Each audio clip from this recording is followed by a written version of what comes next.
সেদিন ছিল আমার দিদিভাইয়ের বাড়িতে বুনুর আইবুড়ো ভাত। সো হ্যালো এভরিওয়ান, আমার দিদিভাই সেদিন প্রচুর রান্না করেছিল নিজের হাতে। আইবুড়ো ভাতটা হয়েছিল ডিনারের টাইমে, আর আইবুড়ো ভাতের মেনুগুলো ছিল বিশাল টেস্টি। ফ্রাইড রাইস, আলু ভাজা, বেগুন ভাজা, বাঁধাকপির তরকারি, দিদিভাইয়ের হাতে টেস্টি টেস্টি চিকেন, মিষ্টি, জল, পায়েস। এর থেকে বেশি খেলে হয়তো সেদিন আর ওঠার ক্ষমতা থাকতো না আমাদের। আর বুনু যতগুলি প্রায় আইবুড়ো ভাত খেয়েছে, বেশ কয়েকটাতেই বাই ওয়ান গেট ওয়ান, মানে ও যেখানে আমি সেখানে।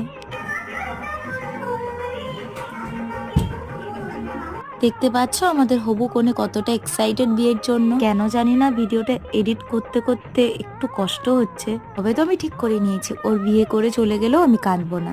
জানো তো, ওর আর আমার বন্ডিংটা এতটাই শক্তপোক্ত, চাইলে কেউ ভেঙে দিতে পারবে না। আর আমাদের মনু, আমাদের বুনঝি কম বোন বেশি, আমরা তিনজন এতটাই ফ্রেন্ডলি যে কেউ বলবেই না ও আমাদের বুনঝি। বিয়ের দিন চলে এলো, তাও বিয়ে রিলেটেড এত ব্লগ ভিডিও জমে গেছে যেগুলো আপলোড করতে পারলাম না। আশা করছি তোমরা একটু ধৈর্য। সেদিন আর কোনো ভিডিও করতে পারিনি। বাই।